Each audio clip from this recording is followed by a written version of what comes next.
rato. Vean la referencia, por ahí deben andar. 2003, así es. Y en este estudio lo que hicieron fue seguir a los pacientes después de su trombosis, ¿sí? Ver qué tanto recurrían en la trombosis de acuerdo a cómo hubiera sido el factor de riesgo que originó la trombosis, ¿sí? Y de acuerdo a si tenían o no tenían trombofilia. Y entonces vean ustedes que no importa si tienen o si no tienen trombofilia, no hubo diferencias significativas en la recurrencia.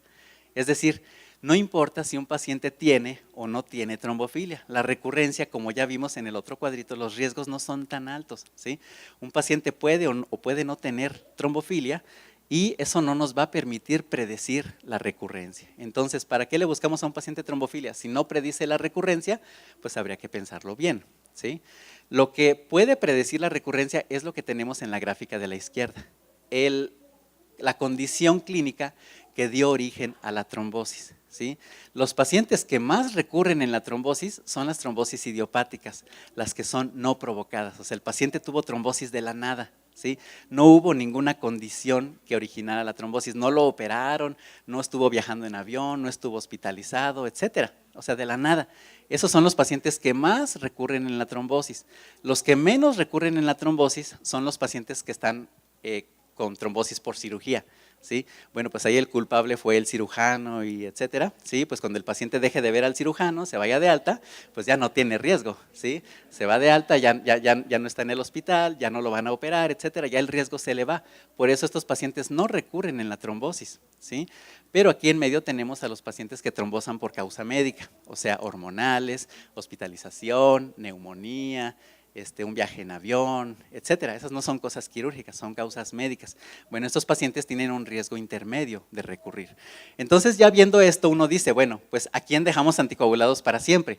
Pues probablemente al idiopático, porque es el que tiene mayor riesgo de recurrencia. ¿A quién le podemos quitar la anticoagulación fácilmente después de 3 meses? Pues al quirúrgico, ¿sí? Y a lo mejor que está en medio, pues habría que valorar cada caso en particular, ¿sí? Entonces, en base a estudios como y a metaanálisis como sabemos que los que más recurren en la trombosis, pues sin duda son las trombosis idiopáticas. Y a estos pacientes, pues quizá convenga dejarlos anticoagulados en forma permanente, aunque tengan o no tengan trombofilia, porque ya vimos que eso no influye en la recurrencia, ¿sí? ¿A quiénes sí les vamos a poder quitar la anticoagulación? Pues a los quirúrgicos, porque también tengan o no tengan trombofilia, ellos casi no recurren en la trombosis. Y el problema está con estos que trombosan por una causa débil, una causa médica, una hormonal, etcétera, porque ahí con ellos no sabemos si sea mejor tratarlos como los idiopáticos, o sea, con anticoagulación permanente, o si sea mejor quitárselos porque están ahí en el medio. Pues probablemente a esos pacientes sea quienes convenga buscarles trombofilia, para que eso nos incline la balanza hacia un lado o hacia el otro, ¿sí? Y bueno, la otra cosa que hay que tomar en cuenta es el género, ¿sí? Por alguna razón desconocida, ¿sí? Vean ustedes que las mujeres, ¿sí?, tienen menos trombosis de primera vez y menos trombosis recurrente, ¿sí? Debe ser un castigo divino que los hombres tienen más trombosis de primera vez y más trombosis recurrente, ¿sí? 2 a 3 veces más riesgo de recurrir si se es hombre. Entonces, ¿a quién vamos a dejar anticoagulado en forma preferente? Pues a los hombres, nada más que como suena discriminación de género, pues no lo decimos así, ¿sí? Y bueno, esta es la pirámide de la anticoagulación, ¿sí? En esta pirámide de la anticoagulación ponemos acá abajo, en rojo en la base, a los pacientes que tienen el mayor riesgo de recurrencia, ¿sí? Y ustedes ven que abajo están los hombres, pues son los que tienen el más alto riesgo de recurrencia, ¿sí? Las trombosis no provocadas, o sea, las idiopáticas. Y arriba ponemos a los pacientes que tienen el menor riesgo de recurrencia, o sea, las trombosis quirúrgicas, ¿sí? Vean ustedes que para los que tienen trombosis idiopática, sobre todo si son hombres, la recomendación es anticoagularlos a largo plazo. Tengan o no tengan trombofilia, ahí no importa, ¿sí? Y para los que trombosan por causa quirúrgica, la anticoagulación es 3 meses, tengan o no tengan trombofilia. Y aquí en medio, quizá está poco clara la cosa, aquí podría buscarse trombofilia para que eso nos incline la balanza hacia un lado o hacia el otro, ¿sí? Y bueno, ¿qué dicen las guías? Pues aquí les pongo un resumen de 4 de las guías que hay para saber si les realizamos trombofilia o no a los pacientes.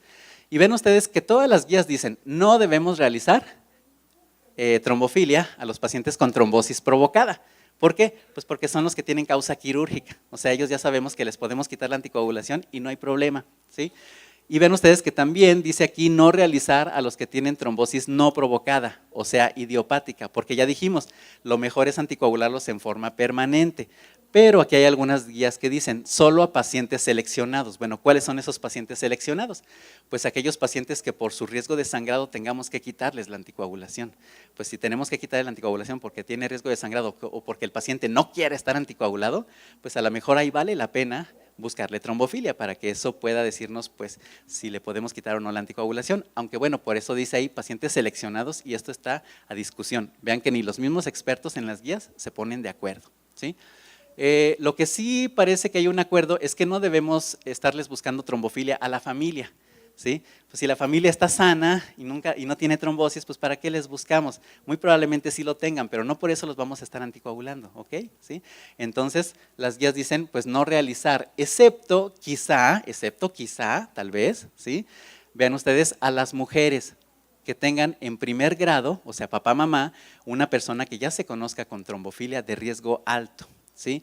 O por ejemplo, factor 5 de Leiden, G20-210. ¿Por qué las mujeres?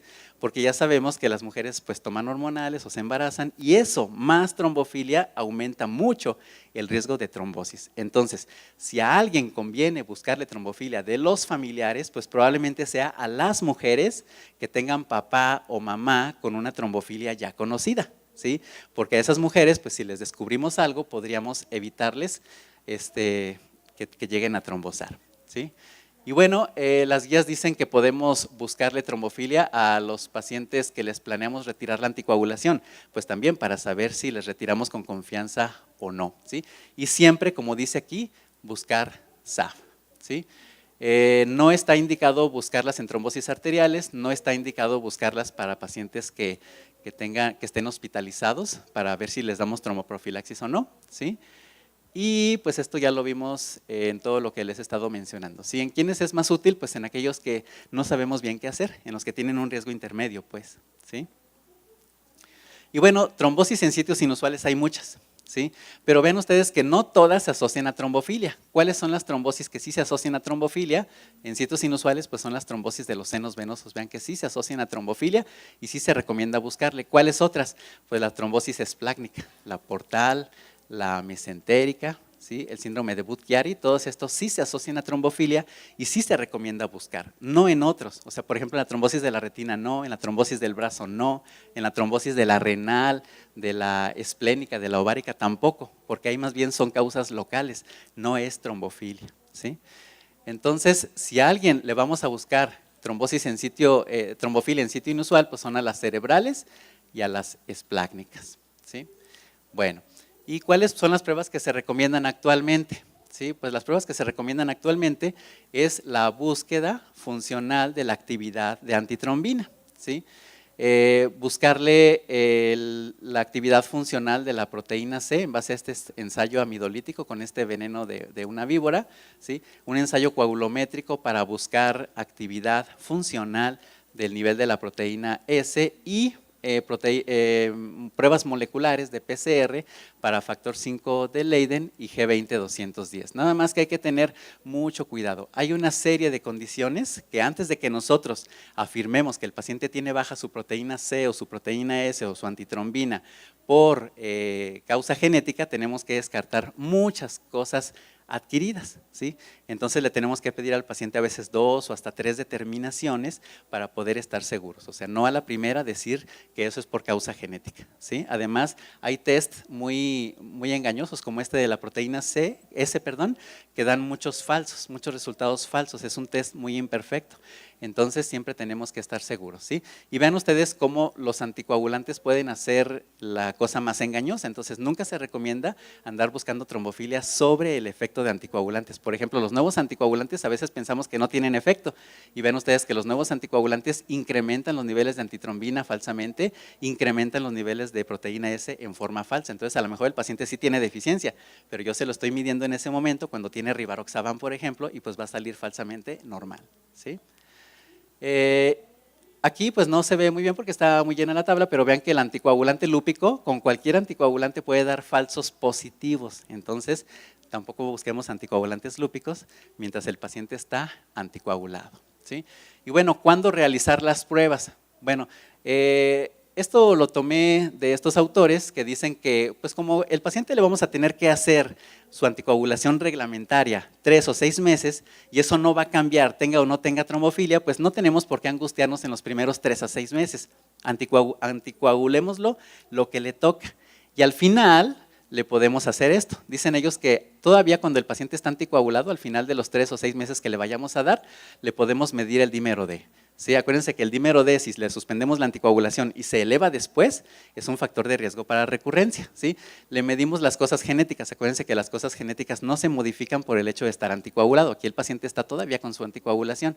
Le medimos las pruebas serológicas para síndrome de anticuerpos antifosfolípido, que tampoco se modifican en este momento por la anticoagulación. No le medimos el anticoagulante lúpico, esa es otra cosa, esa es una prueba coagulométrica, y no la medimos todavía. ¿Sí? Y en algunas trombosis inusuales como esplácnicas o cerebrales, HPN y JAK2. ¿Sí? Le suspendemos la anticoagulación y nos esperamos de 2 a 4 semanas para que pase el efecto de la warfarina o de lo que sea y le medimos otra vez el dímero D. Recuerden ustedes que el dímero D si se eleva es un factor de riesgo para la recurrencia. ¿Sí? Y aquí ya le podemos medir proteína C, proteína S y antitrombina porque el paciente ya pasó mucho tiempo sin anticoagulación, ya eso no va a estar modificado por el efecto del anticoagulante y aquí ya le medimos el anticoagulante lúpico para que no haya falsos negativos. ¿Sí? Y ya dependiendo de lo que nos salga aquí, pues nosotros valoramos si el paciente debe de quedarse anticoagulado o si le podemos quitar la anticoagulación en forma permanente. ¿Sí? Y finalmente, ¿cuáles son las pruebas que a la luz de lo que sabemos el día de hoy no se recomiendan? Pues son estas. ¿Sí? Los niveles de factor 8, ¿sí?